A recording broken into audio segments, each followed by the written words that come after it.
Boa tarde, meus irmãos.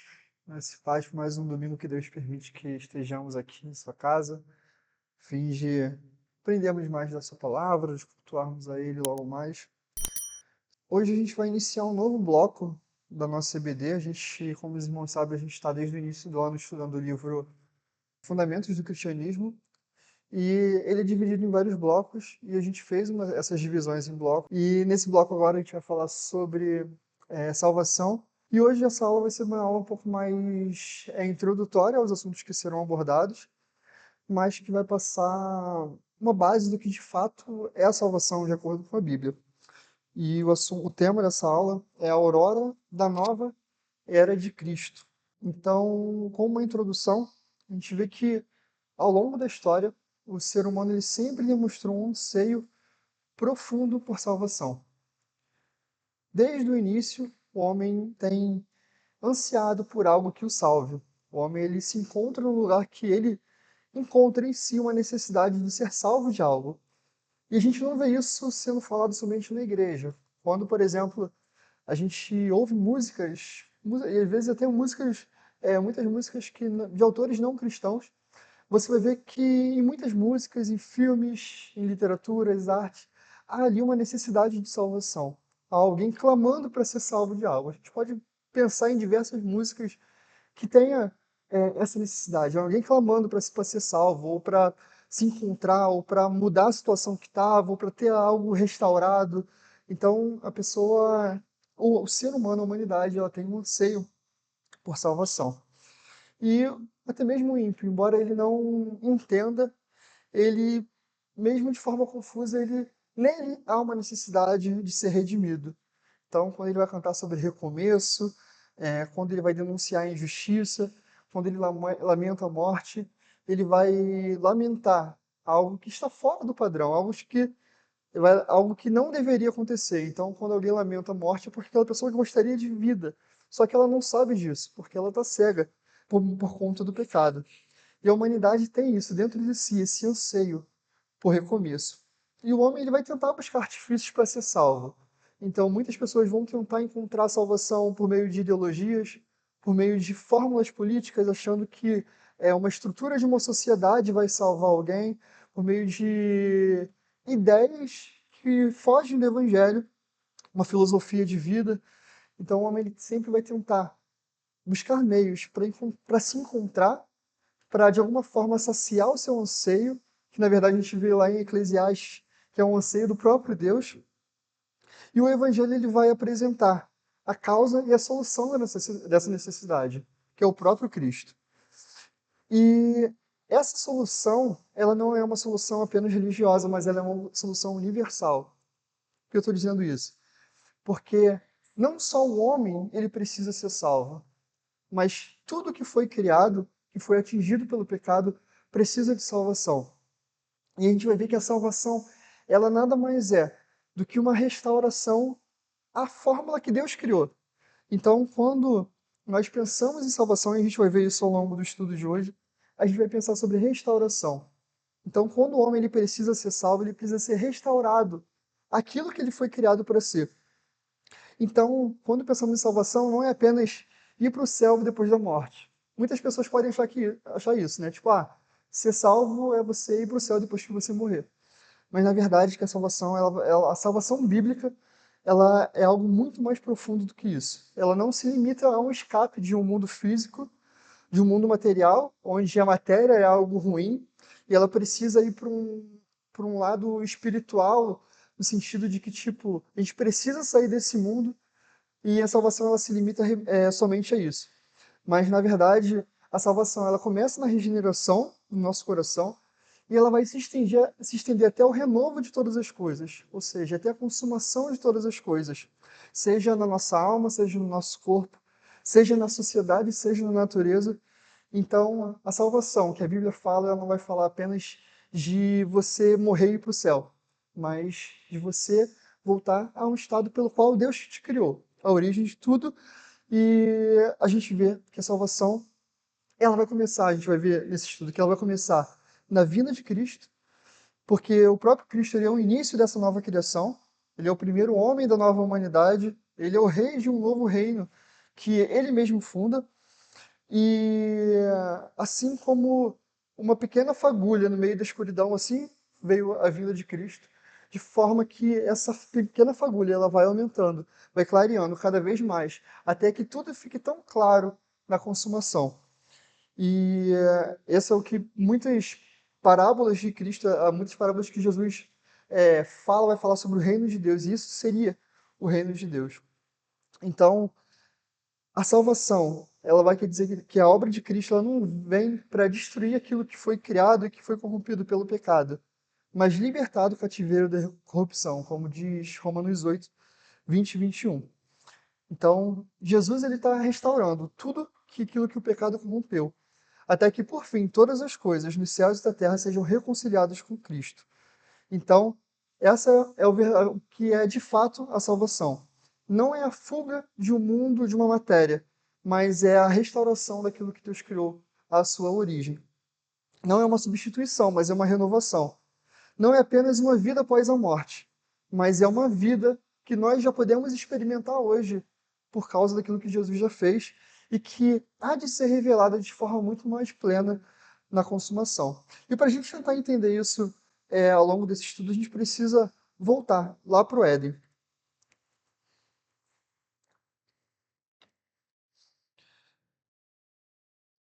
Então, lá em Gênesis 1, quando Deus ele cria o mundo, ele vai criar todas as coisas para a sua própria glória. A gente lá em casa tem uma série de perguntas que a gente está fazendo para a Cecília, e com certeza se perguntasse para ela agora porque Deus criou todas as coisas, ela ia fazer assim, que significa para a sua própria glória. Porque de fato, Deus criou todas as coisas para a sua própria glória. Então, antes do mundo existir, quando não havia nada, Deus decide então criar o mundo. E Deus não criou o mundo por motivos egoístas, porque não tinha o que fazer e decidiu criar o mundo. Mas, primeiramente, ele vai demonstrar o seu grande poder e sabedoria por meio da criação. E o poder e a sabedoria de Deus que vai muito além daquilo que a gente possa imaginar e compreender. Deus ele cria um mundo com o objetivo de que a sua glória fosse demonstrada. Então toda a criação ela é feita para mostrar a glória de Deus. Mesmo a criação inanimada, as estrelas, o sol, as árvores, tudo isso testificam da grandeza de Deus. Como em Salmos 19, 1 e 2 vai dizer: os céus declaram a glória de Deus, e o firmamento proclama a obra de suas mãos. E em Apocalipse 4, a gente vai ver o cântico celestial, e eles vão conectar, nesse cântico, os anjos vão conectar o Deus com a criação, quando ele vai dizer: Tu, Senhor, Senhor e Deus nosso, Tu és digno de receber glória, honra e poder, porque criaste todas as coisas, por Tua vontade elas existem e foram criadas.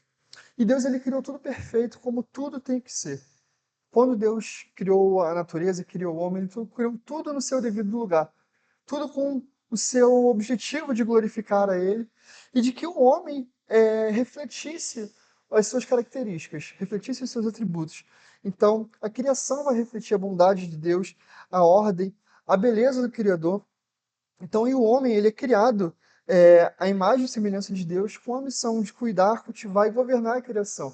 Tudo isso demonstrando atributos do próprio Deus. E Deus cria todas essas coisas, e em Gênesis 1:31 vai dizer que Deus olha para tudo isso que ele criou e ele vê que aquilo é muito bom. Então Deus ele fica satisfeito com aquilo que ele fez. Deus ele faz tudo perfeito, tudo para a sua glória. E se tudo terminasse aí seria excelente. Mas logo no capítulo 3 de Gênesis a gente vê a queda. E em Gênesis 3, o pecado vai entrar no mundo e causa uma desordem naquilo que Deus criou. Então, tudo aquilo que era muito bom que Deus havia criado, por conta do pecado agora está deturpado. Por conta do pecado agora está sujo, está manchado. E primeiramente, no relacionamento do homem com Deus, então, um dos efeitos imediatos da queda foi a separação do homem e Deus. No jardim do Éden, Adão e Eva, eles tinham uma perfeita comunhão com Deus, e por conta do pecado, há agora essa separação. Eles se rebelam contra Deus, essa comunhão então agora é quebrada, e Adão e Eva, até mesmo conscientes do seu pecado, eles tentam se esconder de Deus. A partir desse momento, o homem que tinha um relacionamento com Deus agora está se escondendo dele. E desde então, o homem, durante toda a história, tem se escondido de Deus, tem saído, tentado estar cada vez mais longe de Deus. Os seres humanos perderam a noção e a finalidade para a qual eles foram criados. O homem foi criado para quê? Para que ele pudesse glorificar a Deus e ter prazer nele para sempre. Mas o pecado ele distorce isso. O pecado agora faz o homem ser inimigo de Deus. Em vez de viver para a glória de Deus, o homem ele vai começar a olhar para si e vai viver para a sua própria vontade. Ele vai querer ser glorificado, ele não vai mais olhar a criação e glorificar a Deus, mas ele vai querer se glorificar, ele vai querer se exaltar, ele vai querer que seus próprios feitos sejam glorificados. Então ele para de exaltar a Deus e ele começa a exaltar a si mesmo. E ele tenta, a todo custo, saciar as suas próprias vontades, os seus próprios desejos. Então, por conta da queda, o homem ele se coloca no trono da sua vida. Ele tira Deus, ele acha que Deus não é mais o centro da sua vida, e sim a sua vontade, o seu desejo. E a queda ela não apenas afetou a relação do homem com Deus, mas entre os próprios seres humanos. Logo no capítulo 4 de Gênesis, a gente vai ver dois irmãos, um matando o outro, Caim e Abel. A relação com a própria criação. Então, em Gênesis 3,17, Deus ele vai dizer que maldita é a terra por conta do homem, por conta do pecado do homem. E em Romanos 8,19, Paulo vai dizer que a ardente expectativa da criação aguarda a revelação dos filhos de Deus, pois a criação está sujeita à vaidade, não por sua própria vontade, mas por causa daquele que sujeitou, na esperança de que a própria criação será libertada do cativeiro da corrupção para a liberdade da glória dos filhos de Deus.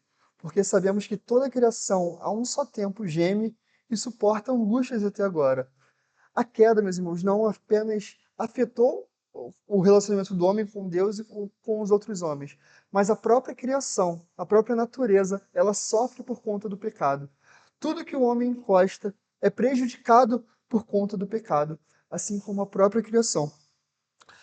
E não só a criação, mas toda a sociedade. Por conta do pecado, a gente vai ver que a nossa sociedade ela vai refletir de forma muito clara os efeitos dessa queda. Então, quando a gente vê que as principais estruturas da sociedade, como a família, como a igreja, tudo isso tem sido danificado tudo por conta do pecado. O Estado ele é corrompido. As artes que Deus criou, que Deus é, dá ao homem, dá a capacidade do homem executar, até isso mesmo foi deturpado por conta do pecado. Eu estava lendo sobre isso e eu experimentei abrir o Spotify e ver o top 10 Brasil, assim, as primeiras músicas só para ler a letra. Meus irmãos, uma coisa absurda, porque a música, o filme, hoje, se tu querer assistir uma série, um filme, você tem que ser muito seletivo, porque são coisas absurdas que hoje as pessoas assistem e que hoje que é produzido. Então, tudo isso é sujo pelo pecado. E não somente isso, mas a violência, assassinato, adultério, os vícios, blasfêmia, quantas pessoas sem nenhum tipo de medo abrem suas bocas para falar mal de Deus, para falar coisas absurdas acerca de Deus. Tudo isso são reflexos da queda. E aonde quer que exista algo errado no mundo, qualquer coisa que seja mal, distorcido, doentio, aí nós encontramos uma perversão, a gente vai encontrar um efeito da queda, uma perversão daquilo que Deus criou. Então, no ponto anterior eu falei que Deus criou tudo de forma perfeita, tudo que era bom. E o pecado ele vai contaminar todas as coisas. Só que diante disso, ainda que tudo tivesse manchado pelo pecado, e o homem não tivesse mais condição nenhuma de se aproximar de Deus, onde o relacionamento do homem para com Deus é afetado, ainda assim o próprio Deus, ele tem misericórdia de nós e ele vem até nós. No próprio capítulo de Gênesis, onde a queda acontece, nós vemos que o próprio Deus, ele dá uma promessa de que um dia tudo seria restaurado. Ele dá a promessa em Gênesis 3,15, o que nós conhecemos como o proto-evangelho, ou seja, o primeiro anúncio do evangelho, quando Deus vai dizer que um descendente da mulher viria, esmagaria a cabeça da serpente. O seu calcanhar seria ferido, mas esse descendente ele destruiria a serpente. Nós vemos ali o primeiro anúncio do Evangelho. O juízo de Deus, Deus quando fala isso, ele está ali promulgando o juízo para Adão e Eva, mas o juízo de Deus vem acompanhado de graça. Deus ele não abandona o homem em meio ao seu pecado, mas logo no início ele mostra a sua graça e ele promete que viria um dia alguém que colocaria tudo no seu devido lugar. Se um dia o pecado destruiu, o pecado mudou a ordem daquilo que Deus tinha criado, um dia viria alguém que ajeitaria todas as coisas, deixaria tudo de forma perfeita. E desde o início, a Bíblia ela vai apontar que o plano de Deus é redentor e restaurador, não destrutivo. Deus ele não abandonou o homem em seu devido lugar e deixou, já que o homem pecou, abandonou na sua própria maldade e não deu nenhum ponto de esperança. Mas nós vemos que já nos primeiros versículos da Bíblia, que Deus ele promete ali um Redentor. E ao longo do Antigo Testamento, nós vemos Deus se revelando e apontando para uma promessa de salvação, por meio de alianças, por meio de tipos, figuras, de rituais, de profecias. Ao longo do Antigo Testamento nós vemos diversas alianças, em todas elas apontando diretamente para Cristo. Nós vemos profecias onde o relacionamento do homem para com Deus iria ser reestruturado, onde haveria uma purificação na própria criação, onde um reinado eterno seria implantado, uma nova aliança seria implantada e essa nova aliança ela não seria quebrada. Tudo isso nós vemos no Antigo Testamento, demonstrando que Deus ele não abandona a humanidade em seu estado, mas promete que Ele mesmo iria preparar o caminho da salvação. E essa salvação envolveria a restauração de tudo aquilo que foi manchado pelo pecado. Então, ao longo do Antigo Testamento, Deus ele vai revelando essa verdade. E na plenitude dos tempos, como vai dizer Gálatas 4:4, Deus envia então o seu Filho, nascido de mulher, nascido debaixo da lei, a fim de redimir os que estavam sob a lei, para que recebêssemos a adoção de filhos. É o que Paulo vai falar em Gálatas 4:4. Então, num determinado momento da história, Deus interrompe o fluxo da história, ele intervém e então envia Cristo. Então, em Cristo se inicia uma nova era. Então, por isso que o tema da aula hoje é a aurora da nova era de Cristo. Porque em Cristo uma nova era, então ela é iniciada. A salvação que foi prometida desde o Éden começa a se cumprir de forma visível e histórica com a encarnação do Filho de Deus. Cristo ele não vem com uma ideia, ele não vem como um profeta, ele não vem como um mestre para ensinar boas ideias, boas filosofias, bons modos, não como um exemplo moral. Mas quando Cristo vem, ele vem como o próprio Deus encarnado. Ele vem até nós, entrando no tempo, no espaço, interrompendo a história a ponto da... Até mesmo hoje, quando a gente quer falar de 400 anos, de 5 mil anos atrás, a gente não vai falar 5 mil anos atrás. Provavelmente vai, historicamente, se falar 3 mil anos antes de Cristo. Então, o próprio Cristo ele veio para interromper a história. É o próprio Deus interferindo dentro da humanidade e prometendo e trazendo a restauração de tudo aquilo que era bom, que tinha sido criado no Éden e que foi deturpado pelo pecado. Então, a salvação que foi executada por Cristo nada mais é um ato de Deus, de restaurar todas as coisas à sua forma original. Albert Walters, no livro A Criação Restaurada, ele vai dizer que todas as palavras que a Bíblia usa para falar sobre salvação, ela sugere um retorno a um estado anterior que era bom e que foi deturpado ou que foi alterado. Então, por exemplo, quando a Bíblia fala sobre redenção, a palavra redimir é literalmente comprar de volta. Então, quando você... Um exemplo, um sequestrador. Uma pessoa ela é capturada e para ser libertada aquela pessoa precisa ser pago um preço para ela. Então, alguém vai lá, paga esse valor e aquela pessoa é liberta. E isso é a aplicação dessa palavra redenção, justamente comprar de volta. Ou seja, você vai voltar ao estado anterior da liberdade que a pessoa tinha. Então, alguém paga o resgate e compra de volta a sua liberdade original. Uma outra palavra que a Bíblia usa também para falar sobre a salvação e que também traz esse sentido de voltar à sua origem é a reconciliação, por exemplo. Reconciliação é quando duas pessoas que eram próximas, elas entram em guerra, mas em determinado momento elas novamente voltam à amizade original, então elas se reconciliam. E uma outra palavra mesmo é a regeneração. Então a obra do Espírito Santo, a obra de regeneração que o Espírito Santo atua em nós, nada mais é um simples retorno à vida. Então, todas essas palavras, elas têm esse mesmo sentido, de você voltar a algo que era antes, você ser reconciliado, você novamente se conciliar, é, redenção, você ser redimido, novamente você ser livre, regeneração, novamente você nascer, você ter vida. E a própria palavra salvação, que é sotéria, ela tem o significado de saúde ou segurança depois de um perigo ou doença. Ou seja, quando nós falamos que somos salvos por Cristo, nós somos salvos quando Cristo cura a nossa doença causada pelo pecado ou quando ele coloca novamente em segurança. Então, os termos que a Bíblia usa para a salvação sempre ela vai trazer essa ideia de você voltar de um estado para um estado anterior. E esse estado anterior que entendemos é quando Deus criou o homem, a forma como Deus criou o homem. E tudo isso acontece somente pela obra redentora de Cristo.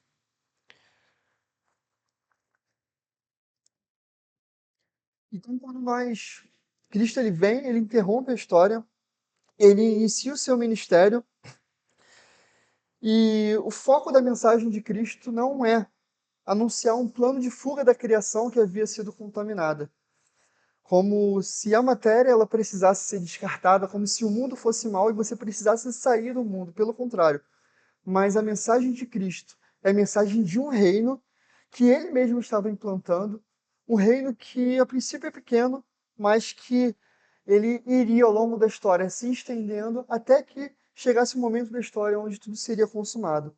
Então, quando Jesus fala, tem diversas parábolas que Jesus vai falar sobre o reino de Deus, ele sempre vai dar esse exemplo. Por exemplo, a parábola da semente de mostarda, que Jesus vai falar que o reino de Deus é semelhante a uma semente de mostarda, que é muito pequenininho, mas quando é plantada, ela cresce e ela se torna uma árvore muito grande. Então, essa é a figura do que Jesus fala do que é o reino de Deus. É o seu governo legítimo sendo retornado. Aquilo que havia sido deturpado pelo pecado estaria voltando à sua criação, à forma como foi criada originalmente. Então, o reino de Deus é uma reversão dos efeitos devastadores da queda. Então, um reino, novamente, Cristo reinando, não mais tendo o seu reino manchado pelo pecado, mas desfazendo aquilo que o pecado cometeu. Então, aquilo que foi destruído pelo pecado, agora está sendo restaurado por meio do reino de Deus. Não de forma imediata, mas de forma progressiva, como eu falei, como a ideia ali da semente de mostarda. E nós vemos que, quando nós olhamos o ministério de Cristo, nós vemos desde já em Cristo os sinais desse reino sendo estabelecido. Então, quando nós vemos os milagres de Jesus, por exemplo, nós vemos não apenas Jesus, vou fazer milagre, saiu por aí curando as pessoas sem motivo aparente. Mas cada milagre que Deus faz, cada cura que Deus realiza, tudo isso é uma manifestação do reino. Tudo isso é uma manifestação da restauração que ele mesmo executa. Então, quando Jesus cura alguém, ele não está tirando a doença, mas ele está fazendo com que aquela pessoa volte ao seu estado de cura, ao seu estado sadio. Quando Deus ele vai perdoar pecados, ele está fazendo essa restauração ao seu estado inicial de santidade. Então, quando um próprio exemplo, em Mateus 12, 28, Jesus ele vai expulsar o demônio de um homem cego e surdo, e Jesus diz: se porém eu expulso o demônio pelo Espírito de Deus, certamente é chegado o reino de Deus sobre vocês. Então, essa ideia do reino de Deus ser agora esse reino que vai restaurar todas as coisas ao seu estado inicial, nós vemos por meio dos milagres que Jesus faz, esse tipo de restauração. Restauração de saúde, restauração de vida, restauração de liberdade. Pessoas que estavam presas, possessas, por demônios, agora estão livres novamente. O seu estado foi restaurado. Então, quando Jesus ele vai executar um milagre, ele vai nos mostrar o real significado da redenção, a libertação da criação das algemas do pecado e a reinstalação da vida que foi planejada pelo próprio Deus. E na morte de Cristo, na morte e na ressurreição de Cristo, nós vemos também esse plano eterno de Deus de redimir a criação do pecado e da morte. E ela é executada de forma plena e eficaz. Então, o relacionamento do homem para com Deus, que havia sido manchado pelo pecado e interrompido lá no Éden, por meio da morte de Cristo, agora esse relacionamento volta ao seu estado original. O homem agora ele tem acesso a Deus. Embora o pecado ele tivesse afastado o homem por um tempo, em Cristo novamente o homem ele é reconciliado com Deus. A cruz, ela é o lugar onde a maldição da queda, ela é revertida. O madeiro que representa a maldição, como diz lá em Deuteronômio 21, 23, ele vai se tornar agora um trono de graça e de perdão. Agora um homem que estava separado de Deus, ele se volta novamente ao estado que estava antes da queda. O homem agora está novamente unido com Deus por meio de Cristo. E a ressurreição não é apenas, Jesus morreu e ressuscitou e isso não faz diferença para nós. Pelo contrário, a ressurreição ela vai nos provar e ela vai nos garantir que Deus ele vai restaurar tudo, todas as coisas. Assim como nós já experimentamos desde já os sinais do reino de Deus sendo implantado, nós vamos ver que na consumação de tudo isso, de forma plena, será redimido, será voltado ao seu estado original. Então, a vitória de Cristo sobre a morte, ela é a certeza de que a maldição da queda, ela seria completamente removida. E nós vemos em Cristo esse novo reino, essa nova era sendo inaugurada. Então, nós chegamos na consumação final, e aqui a gente já encaminha para terminar. Restauração final. A história ela não vai acabar com a destruição do mundo, mas com a restauração plena de todas as coisas.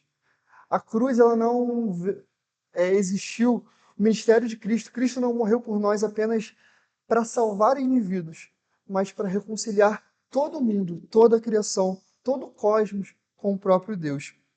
Assim como vai dizer em Colossenses 1, 19 ao 20, que aprove a Deus que por meio de Cristo reconciliasse consigo todas as coisas, tanto as que estão na terra quanto as que estão nos céus, estabelecendo a paz pelo sangue da sua cruz. Nós vemos que na consumação final, toda a criação, então, será libertada da corrupção causada pelo pecado. A morte, ela vai ser destruída.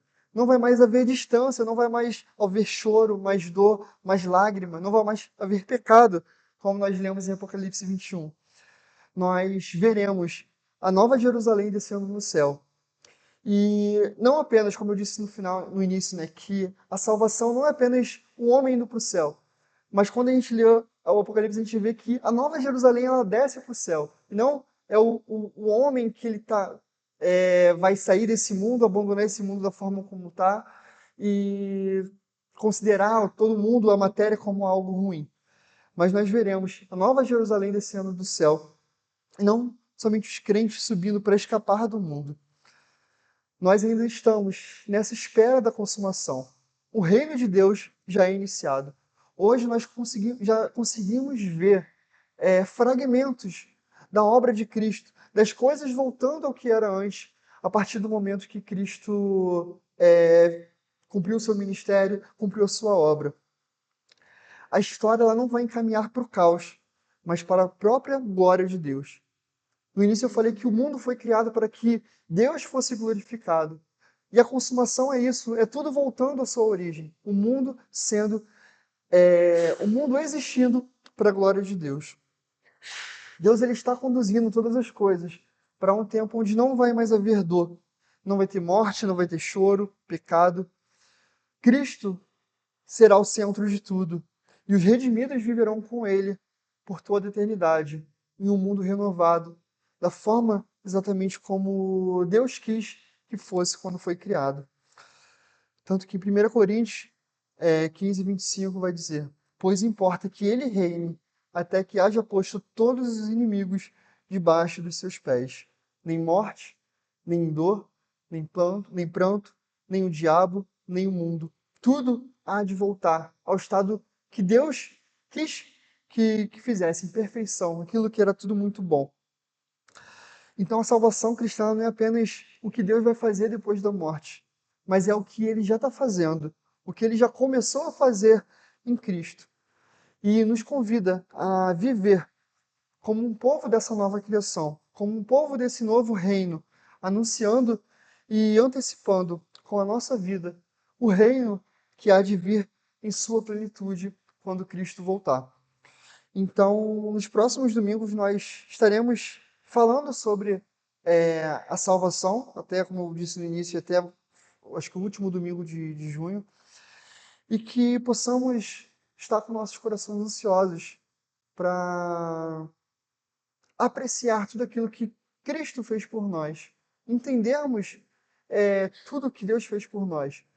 E se os irmãos tiverem alguma dúvida, que também esse momento de aula seja um momento também que essas dúvidas sejam levantadas, a fim de que ninguém saia com alguma dúvida ou algo do tipo.